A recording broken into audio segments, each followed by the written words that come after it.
Sebelumnya, Assalamualaikum warahmatullahi wabarakatuh. Perkenalkan, nama saya Satrio Budi Utomo, NPM 2141191. Baik, di sini akan menjelaskan tentang hakikat manusia dan perkembangannya.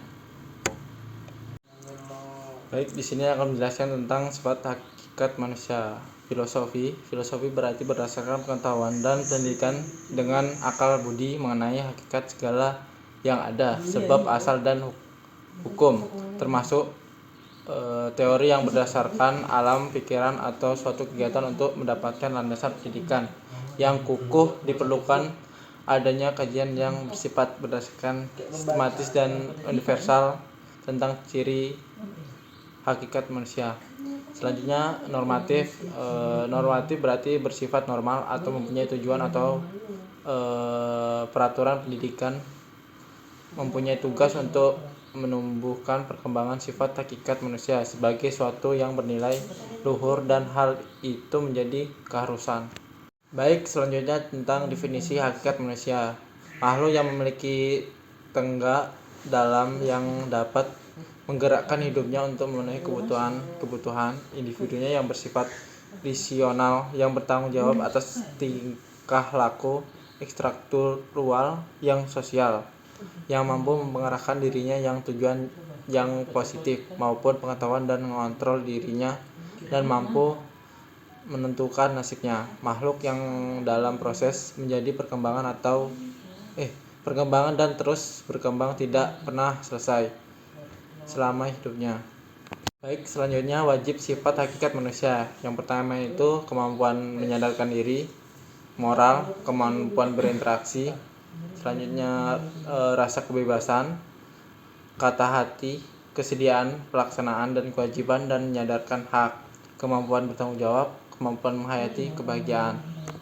Baik, selanjutnya definisi hakikat manusia. Yang pertama itu definisi keindividual, yang kedua itu dimensi kesosialan, ketiga itu dimensi keberagaman. Baik, selanjutnya perkembangan hakikat manusia. Perkembangan yang utuh. Tingkat keutuhan perkembangan dimensi manusia ditentukan oleh dua faktor. Yang pertama, kualitas potensi tingkat manusia, kualitas layanan pendidikan yang diberikan untuk pengembangannya, keutuhan antara aspek jaminan rohani, keutuhan antara manusia, antara dimensia dan individu dan sosial, kesusilaan dan keberagamaan, antara aspek konotatif, aktif, psikomotor, arah konsentrasi. Pengembangan keempat, definisi hakikat manusia tidak dipisahkan. Pengembangan hakikat dimensi manusia dilaksanakan secara aspek. Pengetahuan yang tidak utuh. Pengembangan yang tidak utuh terhadap dimensi hakikat manusia akan terjadi di dalam proses pengembangan jika ada unsur simpati hakikat manusia yang terabaikan dan ditangani. Baik, selanjutnya itu kesimpulan. Yang pertama itu pendidikan memiliki aspek filosofi dan normatif yang berdasarkan tujuan dan praktiknya. Aspek filosofi mencakup pemahaman dan pendalaman tentang hakikat manusia, sementara aspek normatif menentukan pada tugas pendidikan untuk menumbuhkan sifat-sifat kemanusiaan yang bernilai luhur. Yang kedua itu sifat hakikat manusia meliputi kemampuan menyadari diri, berinteraksi, moralitas, tanggung jawab, kebebasan, serta kewajiban dan hak.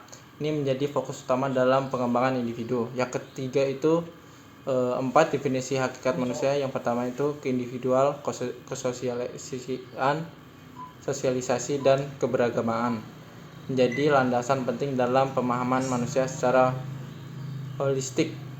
Yang keempat itu pengembangan definisi hakikat manusia perlu dilakukan secara utuh dan seimbang dengan memperhatikan kualitas potensi individual dan layanan pendidikan yang diberikan.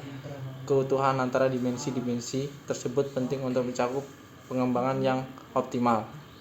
Yang kelima itu pengembangan yang tidak utuh terjadi ketika ada salah satu dimensi hakikat manusia yang terabaikan dalam proses pendidikan.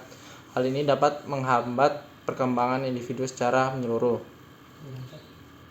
Baik, dengan memahami dan mengimplementasikan prinsip-prinsip dalam pendidikan diharapkan dapat membantu dalam mencapai potensi penuhnya dan membentuk masyarakat yang lebih baik secara keseluruhan. Baik, mungkin itu saja presentasi dari saya. Saya akhiri. Wassalamualaikum warahmatullahi wabarakatuh.